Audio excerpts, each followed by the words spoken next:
kali ini itu kita akan membahas tentang misinformasi agama, hoax atau fakta. Benar banget. Sebelumnya, kenalin nama aku Nanda dan rekan saya. Halo, aku Rahmat. Baik, kita kan gak mungkin ya ngobrol sendiri tentang topik ini. Jadi mari kita panggil kedua narasumber kita. Kira-kira kita mau ditanyain apa nih sama kalian berdua? Soalnya kita ya takut gimana gitu. Penasaran banget. Iya. Oke, langsung saja ke pertanyaan pertama ya. Kalau kita bicara tentang media sosial, menurut kalian apakah media sosial lebih banyak menyebarkan hoax atau justru membantu meluruskannya? Sebetulnya itu dua-duanya sangat cepat menyebarkan informasi hoax. Tapi tergantung kitanya mau menerimanya dengan tanggapan positif atau tanggapan negatif. Terus kalau menurut aku juga kalau media sosial itu dia banyak hoax tapi juga banyak fakta kebenarannya karena tergantung kita sendiri memilihnya. Sama seperti yang dikatakan Aisyah ya, kita kalau kita pandai dan bijak buat melihat informasi-informasi yang tersebar di media sosial, kita tuh bisa tahu mana yang benar dan mana yang salah, dan pastinya kita juga harus mengkaji ulang di mana informasi-informasi tersebut itu disebarkannya di mana gitu. Baik, terima kasih untuk pertanyaan kedua. Untuk pertanyaan kedua, kalau kita ingin melawan misinformasi agama, apa yang bisa kita lakukan secara pribadi? Oke, misinformasi tentang agama. Kalau menurut aku sendiri, informasi tentang agama ini informasi yang kayak sensitif gitu ya. Kita tuh harus benar-benar tahu gimana dasarnya, gimana hukum-hukumnya dari agama tersebut. Karena berbeda agama, pastinya kan berbeda penilaiannya, berbeda tentang isinya bagaimana. Dan pastinya kalau untuk informasi agama yang sangat sensitif ini, kita harus pandai, sangat sekali pandai untuk memilah informasi tentang agama ini gitu. Kalau menurut aku sendiri ya, mungkin dari Aisyah mau nambahin. Dalam sebenarnya itu sendiri ya sama seperti media, karena kita harus jangan terlalu menyepelekan ya tentang agama, karena agama sendiri kan itu bukan agama Islam aja, dan tentunya kan ada banyak agama yang ada di Indonesia. Jadi pandai-pandai dulu dengan kata-kata buat berkata-kata.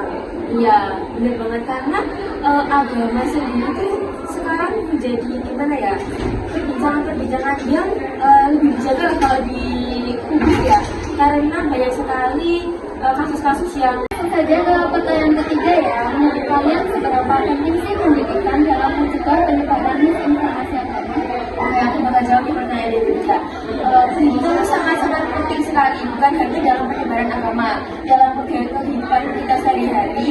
Pendidikan itu sangat-sangat penting karena dari pendidikan ini kita bisa menerapkan dalam karakter diri kita sendiri. Orang berpendidikan, orang yang memiliki cukup ilmu itu pasti berbeda dengan orang yang tidak berpendidikan atau tidak mempunyai ilmu. Jadi sangat-sangat penting karena agama yang tadi udah aku bilang kalau ini sedikit pembicaraan yang sensitif, itu orang yang memiliki ilmu atau pendidikan yang tinggi buat menyampaikan informasi tentang agama ini. Dan sangat-sangat penting sih kalau buat kita sebagai generasi muda ya, buat memiliki ilmu dasar pendidikan itu sangat-sangat mungkin dari itu sih cukup penting. Aku mau tanya lagi nih, kalau kita ingin melawan misinformasi agama, apa sih langkah konkret yang bisa kita lakukan? Ya, kalau untuk konkret buat meminimalisir hal ini pastinya kita tuh nggak boleh langsung kayak terpacu oleh satu hal yang kita tahu benar seperti apa. Kita harus memastikan kebenarannya tersebut. Kalau ada informasi satu agama, kita nggak pasti ada agama atau lebih apa ya, seperti contohnya kalau Islam itu ada ustaz, kalau misalnya ada pendeta seperti itu, orang nggak anggap pada agama yang tersebut karena ya, kita tuh bisa tahu agamanya seperti apa dan yang salah itu seperti apa. Dan kalau untuk masalah agama atau untuk aku sendiri ya, kalau dia memang tidak membantu kita dan juga bukan agama yang ikut, ngapain sih kita ngurusin agama orang? Mending kita bagi diri kita sendiri aja, kita belajar diri ke agama kita lebih dalam diri agama kita, belajar agama lain boleh, tapi kalau menurut aku lebih ke agama kita sendiri aja. Jadi baru kita boleh komen agama orang lain gitu ya, kalau kita beda. Jadi hoax ini bisa menciptakan ketegangan antar umat beragama ya? Iya bener banget. Hoax ini kita harus pandai-pandai memberi informasi itu karena ini, karena jika ada orang yang menyebarkan informasi yang salah mengenai agama yang bukan mereka anut, pasti akan menimbulkan kericuhan di situ. Karena banyak sekali konflik-konflik yang kita temui di masyarakat itu seperti itu. Ada yang bilang, seumpama aku beragama Islam, tapi aku memiliki pendapat mengenai agama Kristen dan aku langsung upload di media sosial, menjadikan dia berita. Dan pastinya orang yang memiliki agama tersebut itu kan, ini ajaran agamanya nggak seperti ini, kebenarannya nggak seperti ini. Jadi pasti menjadikan ketegangan sosial di antara mereka sendiri. Dan untuk menurutku itu sama seperti media, karena kita harus pintar-pintar untuk memilih kata untuk kita ucapkan ini kepada medsos atau kita masih kepada medsos bahwa agama itu hal yang prinsip. Kayak seperti nggak jauh-jauh di media sosial, seperti kita di sekolah saja, mungkin kalau tentang agama itu ada yang mengatakan agama seperti ini, agama ini seperti ini, pasti yang memilih agama itu pasti bakal tersinggung dan memicu istilah perkelahian atau mungkin olok-olokan dan menjadi pertengkaran yang mungkin sangat besar gitu ya. Ternyata hoax bisa menyebabkan itu semua ya. Oke, lanjut ke pertanyaan selanjutnya. Bisa kasih contoh nyata nggak sih misinformasi agama yang pernah tersebar? Misinformasi agama yang pernah tersebar itu kayak contohnya orang ini orang seperti contohnya ya, orang Kristen nggak boleh gini, nggak boleh gini, nggak boleh gini. Terus pandangan ternyata yang bilang itu orang Islam, jangannya seperti itu. Nanti orang yang memiliki agama tersebut pastinya kayak ajaran agama itu nggak seperti ini, kamu ini salah mengada-ngada begini, dan pasti memicu kericuhan dan pertengkaran di antara agama-agama itu. Nah, seperti itu. Mungkin kamu juga pernah lihat di media sosial pertengkaran tentang agama atau gimana. Mungkin dari Nada sama Aisyah juga lihat kayak gitu kan? Iya, benar ya. Ya, karena itu beda sekali, apalagi seperti contohnya udah mau dari sini kan mau puasa, mau Idul Fitri, pasti ada beberapa konflik dari agama-agama, biasanya seperti itu. Mungkin mau memasuki bulannya Ramadan gitu. Kemarin juga Imlek ada yang mengatakan kalau Imlek seperti ini akan, tapi dari mereka yang memiliki agamanya, mereka tidak terima dengan apa yang dikatakan oleh itu karena itu informasinya yang tidak benar. Jadi kita harus pandai-pandai memilah informasi dari agama-agama. Kita nggak boleh kayak kita dapat omongan dari satu orang langsung kita menjadikannya itu kayak oh ini benar, itu nggak boleh. Jadi kita harus benar-benar memilih informasi tentang agama ya. Tapi saya sedikit bingung. Kenapa sih topik atau masalah tentang agama ini cepat sekali menyebar dibanding topik-topik yang lainnya? Oke, karena seperti yang kita bilang di awal, kalau agama itu topik yang sedikit sensitif ya. Maka dari itu, jika ada mungkin agama, pastinya langsung tersebarluaskan karena mereka berpikir kalau itu adalah konflik yang panas dan bisa menjadikan semua dari media berita ya, menjadikan jumlahan mereka buat biar mereka itu bisa bilang karena dengan keterangan mereka bisa menaikkan omset dari media-media tersebut karena banyak sekali orang yang menyalahgunakan tentang informasi-informasi yang salah seperti itu. Oke, aku mau nanya lagi nih, apa ada platform digital atau influencer yang secara aktif menyebarkan informasi?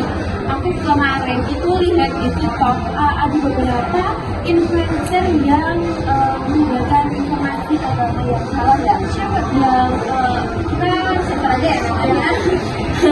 Karena mereka itu ya kayak gitu, dia mengakui kalau agamanya dia paling benar ajarannya dan ajaran agama lain itu salah dan dia mengupload itu di media sosial dan pastinya timbul pro dan kontra pastinya ya kan, karena beda agama beda pendapat dan itulah yang membuat ada beberapa influencer yang personal brandingnya turun ya, dan juga sampai ada yang masuk ke kantor polisi karena kita kalau nggak salah mengenai gimana kita nggak boleh berasumsi sesuai dengan pikiran kita sendiri. Kita boleh berasumsi tapi lebih baik kita kalau bisa ya kita dulu lah kalau informasi sensitif ya. Apa nih? Aku lihatnya kalau nggak bulan lalu ya sekitar 2 bulan yang lalu ya, karena lagi banyak kurang di media sosial. Oh, jadi kembali ke ini, apakah mereka memilih untuk menyebarkan kebenaran atau keburukan dari informasi agama? Iya benar banget. Pertanyaan ini nyambung banget sama pertanyaan yang pendidikan itu. Kalau kita punya pendidikan tinggi, kita punya ilmu yang cukup buat kita pastinya bisa memilih lah.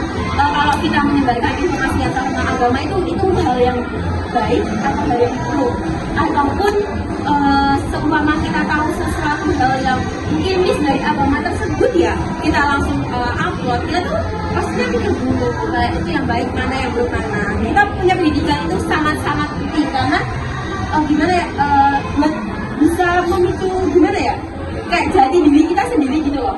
Kita kalau mau nyebarin informasi, kalau salah nanti akibatnya kayak diri kita gimana. Kalau kita mau nyebarin informasi yang salah-salah, terus ada orang yang mungkin dia nggak mempunyai ilmu yang banyak, nggak punya ilmu yang cukup, dia langsung menerima informasi tersebut mentah-mentah, pastinya ya langsung percaya dengan informasi yang dia bagikan gitu.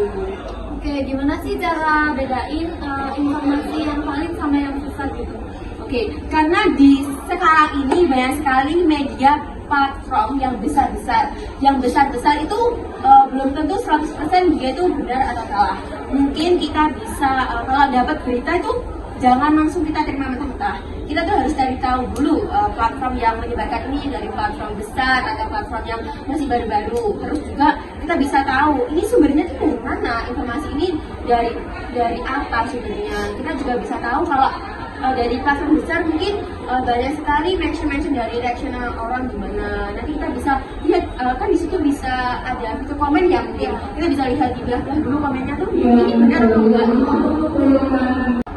Jadi aku mau menanggapinya sebelumnya nih. Pendidikan itu berperan besar banget ya dalam membangun masyarakat yang lebih cerdas dalam menerima informasi. Iya, pendidikan itu sangat-sangat berdampak yang sangat besar. Makanya itu kita itu sebagai warga Indonesia kita diwajibkan untuk sekolah minimal 9 tahun. Karena walaupun kita sekolah, kalau kita belum gimana ya, seumpama kita sudah sampai SMA saja, kalau kita banyak sekali lulusan SMA itu yang belum bisa menerima informasi dengan baik dan benar. Maka dari itu kita diwajibkan pendidikan minimal 9 tahun, kalau bisa ya sampai sarjana. Karena apa? Dengan pendidikan yang lebih tinggi, membangun warga Indonesia itu lebih ke gimana, buat kedepannya itu lebih bagus, bukan buat diri kita sendiri, juga buat negara. Karena dengan semakin banyak orang yang berpendidikan tinggi, maka semakin majulah negara tersebut. Karena dengan banyak orang yang berpendidikan tinggi, orang yang mempunyai ilmu yang cukup, dan ilmu mereka itu bisa digabung menjadi suatu kesatuan, maka bisa menjadi negara yang maju Indonesia, buat menuju Indonesia emas tahun 2045. Tadi ngomongnya minimal pendidikan 9 tahun ya? Itu kok nggak 12 tahun, kenapa? Karena banyak sekali mungkin anak itu pendidikan sampai SMP ya. Karena SMP rata-rata buat di pedalaman mereka memilih pendidikan untuk sampai 9 tahun. Karena apa? Kalau pendidikan kenapa nggak sampai 12 tahun, kenapa sampai 9 tahun, itu sudah dipertimbangkan sekali sama para menteri, para dari dinas pendidikan juga gitu Aisyah. Makanya dampak positif dari podcast ini karena kita bisa saling tukar pikiran nih, dari Rahmat, Nanda, Aisyah, kita bisa saling tahu nih informasi-informasi yang belum kita ketahui. Wah, bagus banget nih jawaban dari Mbak Widya. Oke, segitu saja. Jadi dari pembahasan tadi kita dapat atau bisa menyimpulkan bahwa misinformasi tentang agama itu sangat berbahaya karena bisa menyebabkan perpecahan dan diskriminasi, tapi kita juga bisa melawannya dengan edukasi, berpikir kritis, dan menyebarkan informasi yang benar. Kita juga bisa bijak dalam menggunakan media sosial, jangan mudah percaya dengan berita yang memprovokasi, dan selalu cek sumber sebelum menyebarkan sesuatu. Oke teman-teman, jadi kalau kalian dapat informasi tentang agama ataupun yang bukan agama, tapi informasi tersebut belum jelas dari mananya informasi tersebut, kalian harus mengkaji ulang ya dari mana asal informasi tersebut dan informasi tersebut itu benar atau tidak. Oke teman-teman, sekian dari kelompok kami. Terima kasih. Assalamualaikum warahmatullahi wabarakatuh. Bye bye.